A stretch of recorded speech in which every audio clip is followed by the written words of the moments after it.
Kami akan membahasnya bersama Direktur Indonesia Indikator, Rustika Herlambang, yang telah melakukan riset soal ini. Mbak Tika, ini saya punya grafik, kita tampilin dulu ya. Ya.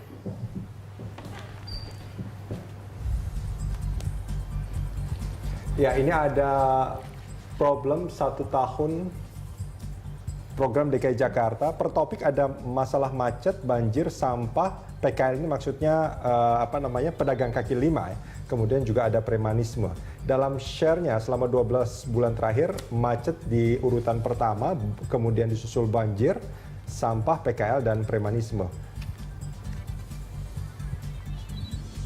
Kalau tadi soal problem, ini ada soal hotspot 1 tahun program DKI Jakarta.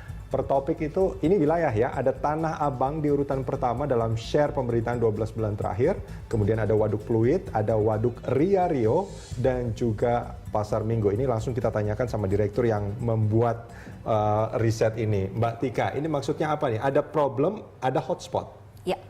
Jadi kami setelah melakukan riset selama 1 tahun terakhir, dan di situ kami melakukan riset dari 337 media online, 337 media online real time, di mana pemberitaan yang terbanyak di Indonesia atau di Jakarta khususnya adalah mengenai kemacetan, menempati posisi sebanyak 26%, kemudian disusul oleh banjir. Ya? Jadi 2 persoalan ini merupakan persoalan yang terbesar yang ada di Jakarta saat ini. Bisa diartikan bahwa 2 persoalan ini adalah persoalan yang paling mengganggu masyarakat Jakarta, sehingga itu menjadi pemberitaan utama. Ya, setidaknya kalau kita percaya bahwa media adalah jendela daripada apa yang diinginkan oleh masyarakat Jakarta, maka kita melihat bahwa persoalan kemacetan dan banjir adalah persoalan utama di Jakarta saat ini. Oke, nah tadi juga selain problem, ada juga hotspot ini.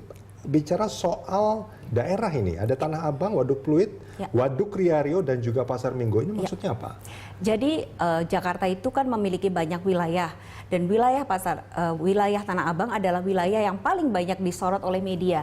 Artinya apa? Bahwa di Tanah Abang itu ada suatu problem yang sangat serius, sehingga media banyak sekali memberitakan soal Tanah Abang dibanding dengan wilayah-wilayah yang lain. Gitu, Oke, artinya sama seperti masalah macet dan banjir, kalau masalah wilayah atau daerah ini, Tanah Abang adalah wilayah yang dianggap oleh masyarakat adalah wilayah yang paling bermasalah di Jakarta ini. Baik. Betul. Dan kalau kita bicara soal program-program Mbak Tika, ini juga menjadi salah satu riset di Indonesia Indikator yang Anda lakukan. Ini kita lihat grafiknya. Yang pertama soal KJP dan KJS, ini adalah Kartu Jakarta Pintar dan Kartu Jakarta Sehat. Ya. Ya, ini ada sentimen 1 tahun program DKI Jakarta, ada Kartu Jakarta Sehat dan juga Kartu Jakarta Pintar. Ini kalau kita lihat dari diagram pie-nya ini, pemberitaannya ada netral, negatif, dan positif ya? Ya. Oke. Dan ini kalau kita melihat kedua-duanya lebih banyak yang positif soal KJP dan KJS ini. Nah, ini ya. Jadi itu adalah akumulasi sentimen terhadap publik terhadap persoalan KJP dan KJS dalam 1 tahun terakhir. Tetapi sebenarnya di dalam perjalanannya KJP dan KJS itu memiliki problem. Ya. Jadi kalau kita buka pada bulan Mei misalnya gitu, pada KJS akan terjadi sentimen negatif yang luar biasa. Pada bulan Mei? Pada bulan Mei. Karena pada saat itu terjadi 16 rumah sakit itu menyatakan mengundurkan diri dari program KJS. Sehingga persoalan ini sangat begitu besar, bahkan sampai DPRD DKI Jakarta pada saat itu sudah mengusulkan untuk melakukan interpelasi. Bahkan wacana interpelasi itu sendiri sudah luar biasa besarnya di media, sehingga sehingga membuat sentimen publik terhadap media itu sangat negatif.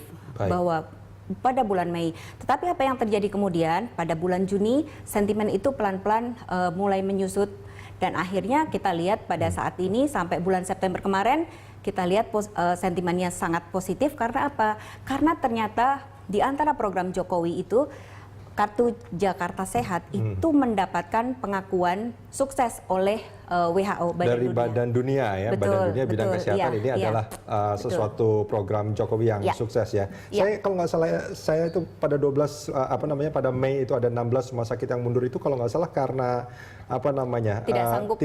tidak sanggup bayar tagihannya kalau saya tidak salah.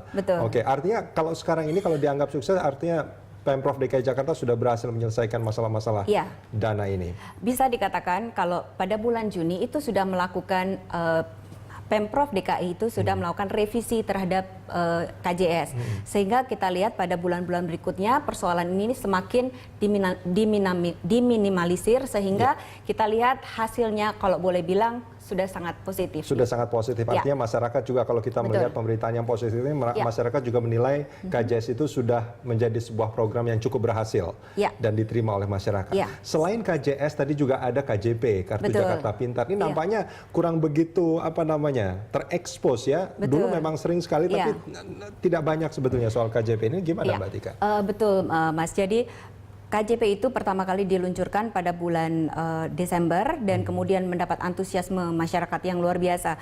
Kalau dibilang apakah ada persoalan serius, saya pikir di situ tidak ada persoalan serius. Tidak ada persoalan serius kecuali mungkin hanya pada bulan Juli di mana ada sedikit keributan mengenai pembagian kartu Jakarta Pintar. Ya. Tapi di sisi lain Kartu Jakarta Pintar adalah salah satu program Jokowi yang minim problem dibanding dengan program-program Jokowi yang lain. Dan satu hal yang kita bisa angkat dari Kartu Jakarta Pintar adalah karena di sini yang menjadi influencer atau pembuat berita itu tidak hanya Jokowi dan tidak hanya Ahok, tapi juga ada kepala dinas pendidikan yang sepertinya ikut terjun ke lapangan sehingga program sosialisasi Kartu Jakarta Pintar menjadi lebih mudah dan diterima oleh masyarakat. Nah ini kan tadi dikatakan juga di awal bahwa soal Kartu Jakarta Pintar ini eksposnya tidak sebanyak program-program yang lain. Ini apa? Karena memang tidak banyak masalah, terus media tidak terlalu suka mengeksposnya atau karena ini sudah dianggap selesai, sudah dianggap sukses begitu saja, jadi sudah memang tidak perlu diekspos lagi. Media itu kan akan menulis sesuatu yang menarik, gitu kan. Ada problem. Ketika kita melihat bahwa di Kartu Jakarta Pintar itu semua sudah berjalan dengan baik, maka mereka tidak akan lagi mengangkat hal itu, gitu. Dan ini sebenarnya kesuksesan dari Kartu Jakarta Pintar itu sendiri juga karena pengaruh media, gitu. Media bisa mensosialisakan itu dengan baik sehingga masyarakat menjadi tahu apa yang harus kita lakukan dengan Kartu Jakarta Pintar ini atau fasilitas yang telah diberikan oleh Pemprov DKI terhadap pelajar di Jakarta. Baik, selain Kartu Jakarta Pintar dan Kartu Jakarta Sehat, ada beberapa program lain. Kita lihat ini ada grafiknya. Hasil riset dari Indonesia Indikator ini juga ada soal rumah susun dan waduk atau rusun. Ini sentimen 1 tahun program DKI Jakarta. Ini juga kalau kita melihat dari diagram pie-nya ini angka yang positif untuk rusun dan waduk juga lebih banyak yang positif ya, masih sama. Meskipun sebetulnya ada yang netral, ada juga yang menilainya negatif. Nah ini bagaimana Mbak Tika? Sebenarnya persoalan rusun dan persoalan waduk adalah persoalan yang sangat kompleks. Kalau kita melihat dari bulan ke bulan itu sebenarnya ada persoalan. Tetapi misalnya ada korban banjir dan mereka harus pergi ke rusun gitu. Dan itu pasti akan terjadi negatif sentimen yang cukup besar apabila memang ada problem yang besar. Tetapi kalau kita lihat akumulasi selama 1 tahun, maka kita melihat bahwa seluruh program itu atau seluruh problem-problem itu kini pelan-pelan diselesaikan oleh Jokowi dan Ahok gitu dengan memberikan rumah susun yang ada di berbagai tempat gitu. Nah itu maksudnya pada akhir-akhir ini dalam di ujung 1 tahun pemerintahan Jokowi Ahok ini, apakah memang pemberitaan soal rusun dan waduk ini lebih ke arah positif daripada negatif atau sebetulnya masih berimbang juga soal ini? Enggak, dua persoalan ini cukup unik ya. Karena kalau kita lihat pemberitaan dari bulan ke bulan itu sangat terlihat sekali bahwa media itu kadang-kadang memberitakan hal yang buruk apa adanya gitu kan. Jadi kalau ada demonstrasi, ada orang yang tidak setuju untuk dilakukan penggusuran, maka kan kita melihat bahwa sentimen publik terhadap persoalan itu juga negatif gitu. Nah, kalau kita lihat dari bulan ke bulan itu ada yang negatifnya besar sekali, misalnya pada bulan Maret atau bulan Mei atau mungkin bulan September sekarang gitu. Nah, tetapi kita lihat bahwa masing-masing itu berbeda satu sama lain gitu. Tetapi bahwa selalu berkembang, selalu ada problem, dan bagusnya adalah Jokowi bisa setidaknya selalu turun jalan dan dia bisa memberikan solusi apa yang bisa kita kerjakan sekarang. Baik, seperti itu, Mas. Mbak Tika, kita akan sambung ini di segmen berikut. Ya, Mbak Tika, ini kalau kita melihat soal transportasi dan PKL, kalau dari pemberitaan itu dari hasil risetnya juga sebetulnya lumayan positif. Betul, tetapi sama seperti dengan program-program Jokowi yang lain, selalu ada kendala atau ada problem gitu. Tetapi kalau kita melihat akumulasi dalam 1 tahun terakhir, itu selalu problem itu bisa diselesaikan oleh Jokowi dengan cara yang lebih santun lah gitu. Jadi tidak ada problem yang begitu luar biasa lagi gitu. Tetapi bahwa setiap problem Jokowi langsung turun dan persoalan sedikit ada jalan keluarnya. Kalau gitu. bicara soal transportasi, ini kan yang terbaru nih ada bicara soal MRT. Ada monorail juga di sana yang kemarin baru di groundbreaking gitu ya, seperti itu. Nah ini gimana menurut Anda? Apakah ini juga mendapat sentimen positif atau sebetulnya banyak yang mengkritik soal ini? Ya, jadi sebenarnya kalau kita bicara tentang transportasi massal dan terutama untuk MRT sama monorail, itu merupakan satu pertaruhan besar untuk Jokowi. Karena kita tahu pada periode sebelumnya itu persoalan MRT dan monorail itu sempat berhenti, bahkan tidak terselesaikan.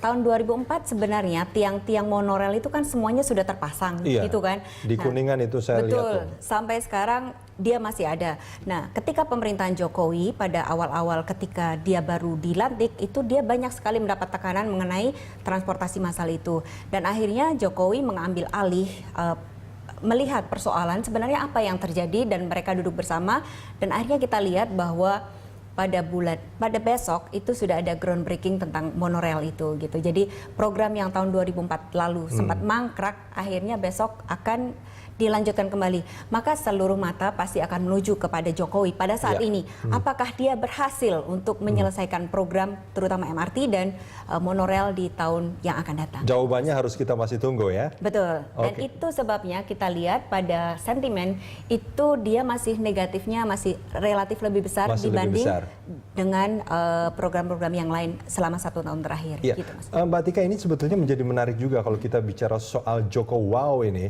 Ini kalau kita bicara soal sosok ini, kalau dari pemberitaan yang berdasarkan riset Anda, mana yang lebih banyak? Ini bicara soal dia sebagai gubernur DKI Jakarta dan kinerjanya, atau lebih banyak soal-soal yang lain sebetulnya?